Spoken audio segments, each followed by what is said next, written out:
Welcome to Sky Women.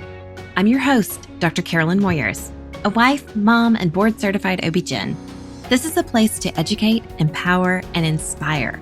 Join us each week as we share the power of women's stories. Real women, real stories, real inspiration. Put on your stretchy pants. Let's get going.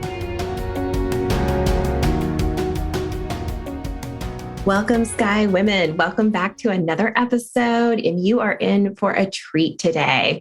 We have with us today Dr. Sonia Wright, who is a board-certified radiologist, a sexual counselor, and a certified life coach.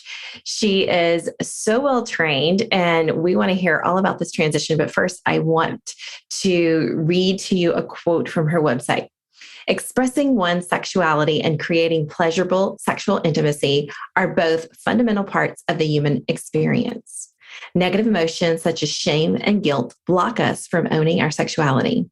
My job is to help women integrate sexuality into their lives and become whole. Welcome, Dr. Wright. Thank you so much for having me. I'm so excited to be here. Thank you. I mean, that's a profound statement. I feel like that it's somewhere in our upbringing, somewhere in our life, we have developed all of this negative self-talk around sex, and we're all sexual beings, right? But then we've got this shame and guilt that are keeping us from having this full intimate experience. You and I just had the pleasure of attending ISWISH, which is the International Society for Women's Sexual Health. And I know that you probably took away a lot from it. I had such a great time. It was my first time. I'm sure. Have you been many times before? Yeah, this was about my third time. Right. Yeah. What I loved was that it's this interdisciplinary approach around women's sexual health. Yes, definitely. I find that that's important. And I think that's kind of where I come from, that perspective in terms of interdisciplinary focus. Like I'm a medical doctor. I also trained as a sexual counselor. I also trained as a life coach, and I worked in a sex toy store. So like I bring those all together so that the work that I do for the women and the people that I coach, I make sure that I come from different aspects. It's like getting 4 different providers in one. Lovely. Okay. So we've got to talk about your journey, because I knew there had to be a good story behind radiologist turned sex therapist. Exactly. Yeah. People are like, wait, what? Yeah. So tell me about that.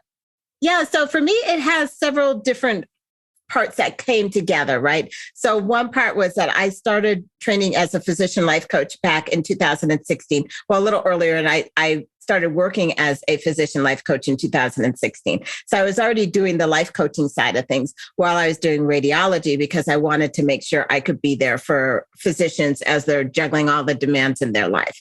So that's where I started. Where did that come from? I think it came from, I had always been mentoring pre-med and med students. And when I was doing the work for them, I was like deciding to go into medicine. It's pretty stressful for a lot of people. And unfortunately, a lot of people are choosing to leave medicine right now. And so I knew that people coming along had a dream that they wanted to be a doctor. And I didn't want to be the one saying, no, don't do it. So I figured, okay, if they're going to do it, then my job is going to need to be to help them develop the tools that they need to get through medical school and to get through residency and to become an attending, but have more of a balanced life, as opposed to saying, just don't do this. I was like, okay, what can I do to help them? So I started doing the life coaching as part of my mentoring work that I was doing. And then I realized a lot of my colleagues were suffering and having difficulty. So that's how I ended up getting into the physician life coaching world. And while that's going on and I'm helping people in that area, I'm dealing with my own personal stuff.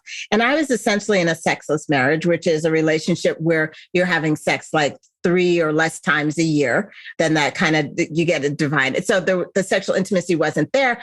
And on the outside, it looked great. I had the job, I had the kids, I was doing all this stuff, but I was breaking. My heart was breaking inside, right? And I was like, I should be able to handle this. I should be able to be a doctor, raise my kids, and to have a great marriage. And so I spent a lot of time blaming myself and just not doing the work. And then finally, I was like, something has to change. So I went and hired a sex therapist. And we went to sex therapy. And unfortunately, it was too late for the relationship. Like too much resentment and anger and everything had built up. And so counseling was not going to work at that point in time. And so I decided 2 things at that point. One, that I was going to continue and do this work on my own because I didn't want to bring the Sonia that was in one relationship into any other relationships. Right. Because wherever you go, there you are. There I am. Right. And so I take total blame. I mean, there's all sorts of stuff that went on, but I'm like, if I take responsibility, then I will make sure that I sort out whatever I need to sort out so that when I go into my next relationship, that it'll be in a more positive light in terms of sexual intimacy. So that was one thing. And the other thing was like, if I could do something to help any other person or woman that's dealing with this situation, then this is what I'm meant to do, because I was already doing the life coaching, right? So I was good and able to have the difficult conversations. And it wasn't really a problem for me to talk about sex. And so, but I was like, I need to do more. So I ended up going to a year-long certificate program at the University of Michigan in sexual counseling. And so that's how I ended up adding on sexual counseling to my life coaching skills. And then eventually in 2019, becoming a sexual counselor, sex coach. So that's how I created the Midlife Sex Coach for Women, because I was like, if I could do something to help any person out there that needs it in any way to understand and to process and to integrate and to become holistic in terms of their sex and sexual intimacy, then that's what I was going to do. And I was going to help people save relationships if I could be of any benefit. So that's how I ended up doing this work. Isn't it interesting that we often become the hero that we need? So true. It is definitely true. And then I decided that I didn't want to just know some things, like I wanted to come from every aspect that I could. So then once I finished my certificate program, I went and worked in a sex toy store so I could learn about all the gadgets. And you can't see these, but I've got like all sorts of like toys and fun things like all spread all over my office, because that's like, then I can, instead of just saying, oh, you might want to look into this and I don't know anything about it, good luck. I can be like, oh yeah, this is something you should look at. Oh, what about this? How about this? So I wanted to bring all that together and be able to provide as many services. And you're right, we do become, ultimately, we are the one that can save ourselves. Like, yes, I do the sex coaching, but I'm not the one that saves relationships, right? It's the person that and the people that do the work that save the relationships. I'm just kind of like a guide or a resource or somebody to help you look at your thoughts while you're figuring it all out. Yeah, that's beautiful. So I think that one of the things that hit me in the face, Ishwish, was really understanding that the majority of couples who are having sex aren't talking about sex. Yeah, no, nobody talks about sex. It's like, we don't talk about Bruno. We don't talk about sex. No. We're just not talking about it, right? We should definitely talk about it more. But it's like one of those hard conversations. Like it's almost like we have this script that society gives us as to how sex could go. Right. And that script is reflected in pornography and whatever. And I'm not saying pornography is good or bad, but that's a story, right? It's not reality. But we're given this story and the script as to how sex should be. It should be spontaneous libido. You should look across the room and bodies should cross and sex should be spontaneous. Women should have vaginal orgasms. That they have an orgasm at the same time. Everything's perfect and wonderful. Everybody's a size 4 if they're a woman and over 6 foot tall if they're a man. Like all this crap and boom, Yeah, totally. And it gets reflected in stories like Bridgerton and like different movies. It's always the same. And sex takes about 5 minutes because you only have 90 minutes in a movie or whatever. So it's not going to be the major part of it. But in real life, it takes work and it takes conversations and it takes adjustments and it's not perfect. And there's so much work that we do around it. And it's worth it because if we put the effort towards doing the work, then it really doesn't take up, in the long run, it doesn't take up much space in our mind, right? But when we're not doing the work, then it's there always. Like, my sexual intimacy could be better. I suck at this. I don't want to do this. I can't talk to them about this. It might hurt their feelings. So many different thoughts that we have in our minds. So we have so many thoughts in our minds, but you're right. We're not saying what those thoughts are because we don't want to hurt people's feelings. We're embarrassed. Like, don't you think that the fear of rejection or embarrassment is probably a big part of it?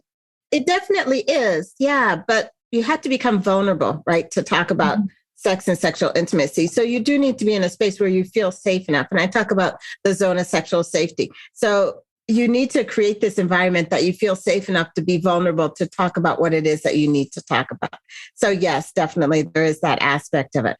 But at the same time, when we're vulnerable and we deal with the embarrassment and we go beyond it, there's like everything you ever want is on the other side. If we're just willing to feel the discomfort, we can get to the other side where there's so much more that is available for us. If we're not feeling defensive or we're not blaming people, we're not pointing fingers, if we're just like, hey, this is the situation and I'd like it to be more like this. What can we do together as a team to figure it out? Then it can happen. Right. I think that's key is yes, being able to be vulnerable, but not pointing fingers and judging. And well, you always do this and you always do that. Like, how can we collectively come to this, like elevate our intimacy, our sex life, right? So I want you to talk to us about the difference in libido and desire, right? Because you mentioned spontaneous versus responsive. Can you talk to us about that? Yeah. So libido and desire, I kind of think of them as the same thing. And then we often have like a definition of how it's supposed to be and what it's supposed to be like, right? And society would like us to think that it is spontaneous, right? And we're always in the mood. We wake up in the mood. We're like, I'm going to get me some today. This is how it's going. And it's kind of like the type of libido that we had going in our teenage years or early 20s, right? But we don't look at what our life was like. And so much of libido desire is based on the context of our life at the time. I don't know about you, but when I was in my 20s, I had like 40 minutes to curl my hair. Like, right. Ain't nobody got time for that now. Nobody got time for that now, right? So like, there's so much more in our life. So our lives were a lot easier back then, less complicated. We had more time for self-care. Self-care is kind of like the basis of sexual intimacy. But if you're not getting sleep and nutrition and exercise, those type of things, then like your building blocks for the sex hormones and things like that, they kind of get shifted over to the stress hormones. And if we're not taking care of it, who wants to have sex if you haven't slept, if you're just exhausted and kind of run down? So we need to have the self-care there. And then we kind of build up from that place in time. But when we're looking at this situation, we're looking at libido, we need to recognize there's the story that we're told about libido, and then there's life, and life happens and changes over time. Right, right. But the fallacy is in believing that it's always supposed to be this way and it's always going to be this way. And as we get older, our life shifts, our body shifts, the stressors in our lives, we have kids, we have all sorts of things going on. And then we're like, why isn't it just the way it was before? As opposed to being, our life is different, our libido can be different, right? So we had that spontaneous libido where like we were in tune and ready to go and like, boom, let's do this. And now most women, 70% of women are in more of a responsive desire place. And that's more like you're coming from a place of neutrality, where you could be interested in sex and sexual intimacy, or you could just do the dishes, right? And the dishes are looking pretty good because like there's the beginning point and an end point. You can estimate how long it's going to take. At the end, there's a stack of clean dishes. Like, it's like, this is great, right? Whereas if we look up at I'm done. Job well done. I'm doing it right. I'm not sure if my body is the way I want it to be. I'm not sure how long this is going to take. I'm going to have to deal with a lot of uncomfortable thoughts around it. Those dishes are looking really good, right? But if you've ever been in that place where at the beginning you weren't necessarily into it, but halfway through you're like, oh my goodness, I really enjoy this.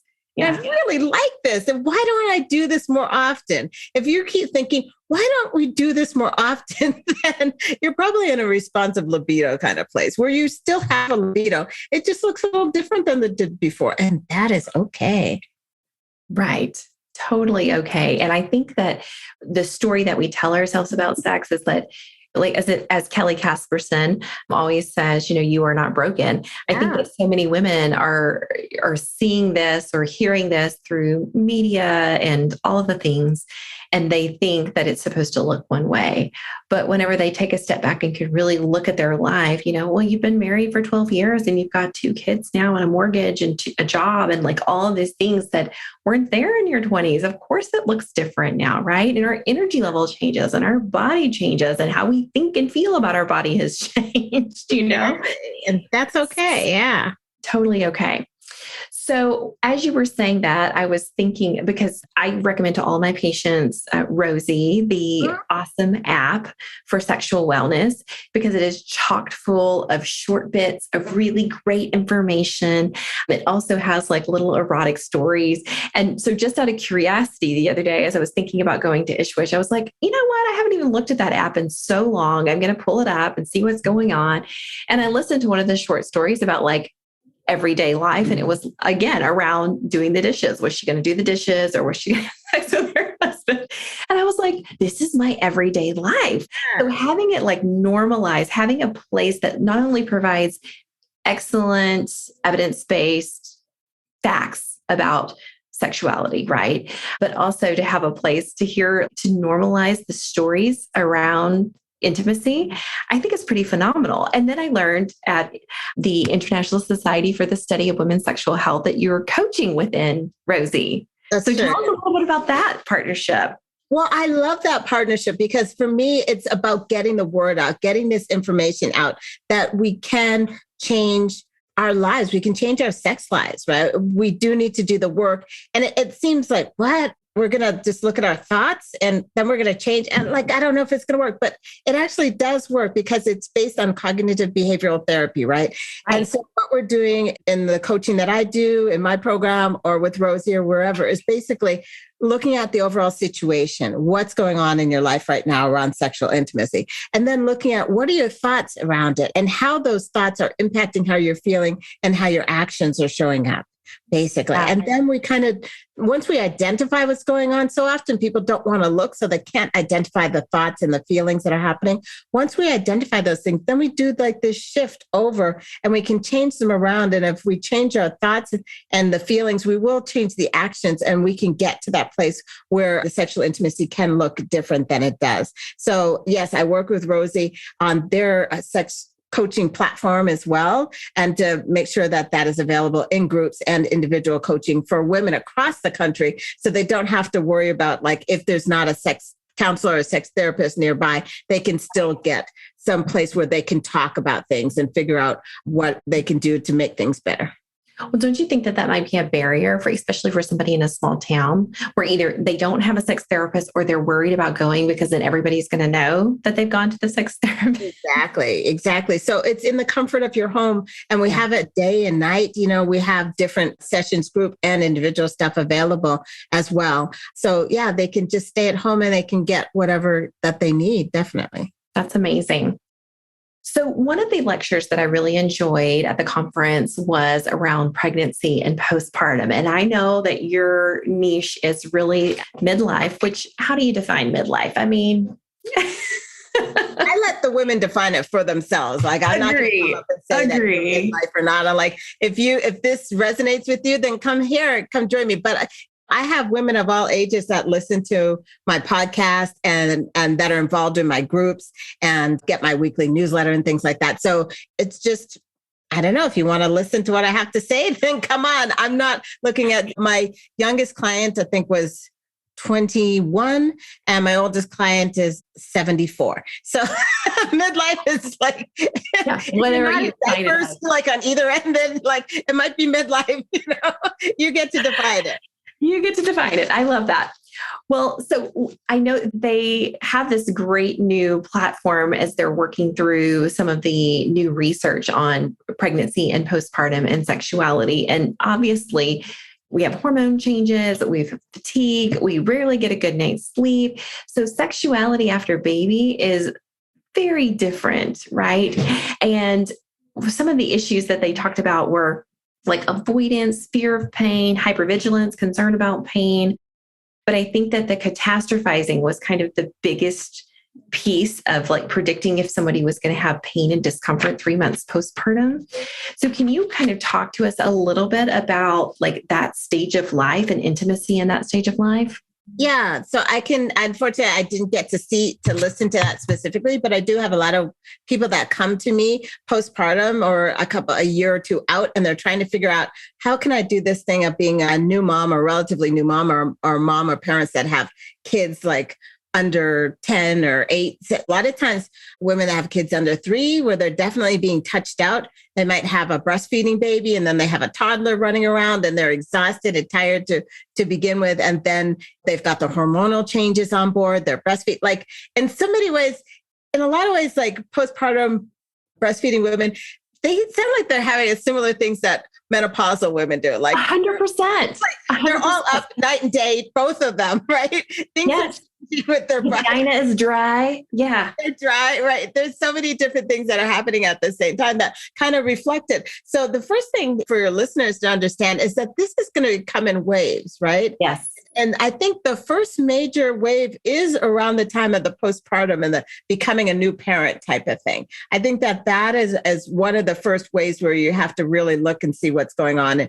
And this is where we lose a group of people in terms of the sexual intimacy. And this is where I challenge these concepts that it should be easy to have sex. Sexual intimacy should come easy, right? It doesn't necessarily have to come easy as long as we're willing to do the work, and also to recognize that this is not the way it has to be forever. So the people that catastrophize and think that this is the beginning of the end and it's all downhill from there, they're right. It is going to be all downhill from there unless they kind of change and shift their thought process and come up with a new plan of action, which is not necessarily the easiest thing. Suddenly you've got these different kids. You probably still have a stressful job. You might have some pelvic floor dysfunction secondary to giving birth. And so it does not come easy, but that doesn't mean that it isn't worth doing the work. Agree. And you need a pelvic floor physical therapist after 100%. having a baby. Yes. Every woman should, honestly, at the point when they're having a baby, if not before, there should be some sort of like, just refer every single one over to the physical therapist so they're ready. And then if they don't have issues, hey, that's great. But if they do have issues, it's already set up. They've already been introduced and they already have that concept. And that's like very much for the work that I do. I do talk a lot about pelvic floor physical therapy because I want women to understand what it is. And I want them to understand that, yes, there may be a finger in your vagina. Yes, somebody may be assessing the strength of your muscles. And if they hear it from me now, when they get there, they're less likely to get worked up and they're more likely to come back the next time because we've normalized it, right? Right. Totally. Yes. I think setting expectations definitely is important. I kind of get tickled sometimes because I'm like, well, yes, you come see me as the gynecologist and you're worried about seeing the physical therapist because the exam itself is so much more mild than what you would experience for like with a pap smear, for instance. It's just one finger in the vagina as you perform a Kegel to test the strength. And then they kind of assess, okay, where do we need to go from here? And I think a lot of people don't take into account the fact that, you know, our core muscles in pregnancy have been stretched like none other. And then we're toting a baby or a baby and a toddler, and we're not using those core muscles anymore. Our pelvic floor is weak. Our hips and thighs are weak, right? We're not doing ourselves any favor. And that's where pelvic floor physical therapy can come in and kind of really put all those pieces together and engage, because your pelvic floor is so important. Your strength and stamina are so important for your sex life, right? 100%. Yeah. And I'll be like out there and say, I go to a pelvic floor physical therapist. As 55 years postmenopausal, I've got my own stuff, right? But I'm committed to making sure that I'm able to engage in penetrative sex and whatever type of sex I want to up until I'm 100 years of age. So that means that I need love it. a physical therapist now to keep everything working the way it needs to. And have the understanding of the muscles I need to relax and tighten and things like that, then I'm willing to do that work because I'm committed in the long term as to what I want. Okay. So somebody may say, well, it's just sex. Like, seriously, like this is a whole thing. Like, it's just sex. Just do it. Right. But don't you think that there's so much mind work around like all the thoughts and feelings that we have around sex, whether we've had previous trauma or a prior failed relationship, right? Like, we are sexual beings and there's so much that goes into it. Why not enjoy and have the best sex life you can have? Well, that I 100% agree with you, right? And so some people might be saying, oh, it's just sex, and they are having a great sex life and they don't have to put much into it. There are those people that they breeze through pregnancy and postpartum, they don't get depressions, their body snaps back. There are, if you don't have a problem I'm not making a problem for you, right? Right. There's a lot of people out there that there are some issues. And if that's the case, then yes, I'm going to normalize it and say that, yes, this can happen. And let's figure out what the next step is going to be. And yes, our mind does get in the way and it comes up with these different things. And then if we're having any like sex pain with sex or anything like that, then that adds another level, right? If we're stressed out around the issue of sex, or even if we're just stressed out in our life, that's going to impact sex and vice versa. So there's just so many layers that we do have to kind of peel back and figure out, and that is okay. What isn't okay is ignoring the issue because we think that it's going to get better on its own, or somehow I'll deal with this later when the kids leave home. And then the kids leave home and you're sitting there staring at your partner you haven't touched in years and you don't know what to even do to begin with. Yeah. Right. Well, I'm just kind of speechless right now because I'm just imagining that scenario and how easily you could let it happen. So, I mean, I'm a mom of 4. I have 4 children. For my husband and I to have time together, like we got to work at it. You know? Yeah. I was trying to kiss my partner and it's like the kids had some sort of magnet that came running from everywhere and they're like, family pile. And I'm like, no, it was supposed to be an intimacy moment with my partner, but suddenly it's got like arms and legs and little kids everywhere. All righty. Okay, so let's talk about that. Like how to be intimate. Intimacy doesn't always have to equate to sex, right? No, not at all. So let's talk about different aspects of intimacy. Yeah. So when I think about intimacy, I call it like Dr. Sonia's triad of sexual intimacy. And I put in there pleasure and connection and satisfaction. Those are like the 3 things that I make sure are in every encounter, if you want. So it doesn't necessarily have to be penetrative sex, doesn't have to be penis and vagina sex, penetrative sex, or whatever your definition of sex is, right? Yeah. But it could be a little slap and tickle. It could be a little makeout section. It could be mutual masturbation. It could be looking at each other across the room and being, how are you? Right? Like you get to say what it is. Was there satisfaction? Yes. Was there pleasure? Yes. Was there connection? Yes. Right. So that like you get to define it any way you want to. Yeah. Awesome. I love that. So tell my listeners how they can work with you and in what different aspects, like how do they find you on Rosie, or if they want to coach one-on-one with you or in a group, give us all the deets. Yeah. So there's many ways that you can work with me. I am the Midlife Sex Coach for women. So the easiest way to find me is soniawrightmd.com. That is my website. And that has all the information on my individual groups. I have a Own Your Sexuality Now group, which is a 12-week group that's going to open up again in May. We start again in May. And we go all the way from whatever situation you're in right now. And then we take each step along the way. We look at you're a sexual being. We look at libido. We look at anatomy. So many women do not know about their vulva anatomy. Oh, preach it, girl. No, we don't. Like there's so much more than that. And let me just say that for all of you that haven't heard, I'm quite sure you by now, if you're listening to Carolyn, but only 15 to 20% of women have an orgasm with penetrative sex alone. So please stimulate that clitoris. And, and I'm here for you in whatever way you need to learn more about stimulating the clitoris, right? Yeah. So we talk about anatomy. We talk about body image. We talk about so many different things. We go to the sexual smorgasbord. We talk about like the different types of sexual intimacy and come up with a pleasure plan. So that's my group. And of course, I do one-on-one coaching, either as a sex coach or a life coach or a combination of the 2. And so I offer that as well. And then within the Rosie platform, we also have individual like group sessions in the Rosie platform. And then there is other sex coaches and I'm like the lead sex coach. There are other sex coaches within the Rosie platform that also do coaching as well. So those are the different ways that you can work with me. And I love what I do. It's making a difference. It's great. Oh, that's awesome. Yes. And the Rosie app is ROSY. Yes. Yes. And you are Sonia, SONIA, right? Yes. WRIGHT. Yes. Okay. Just want to make sure everybody knows that.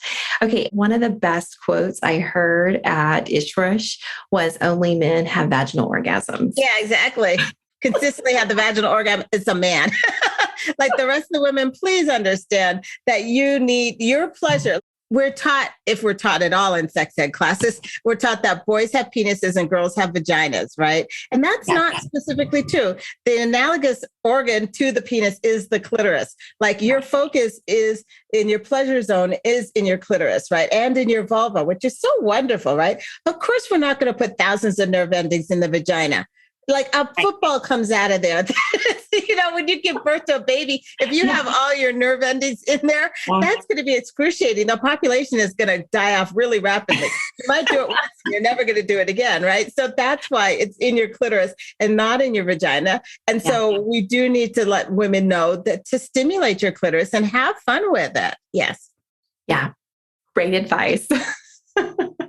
Thank you so much for joining us today. It's been such a pleasure. And I hope it's opened our eyes a little bit more to the smorgasbord of intimacy. Woohoo! Thank you so much for having me. It's really been a pleasure. Thank you. Absolutely. Until next week, be well.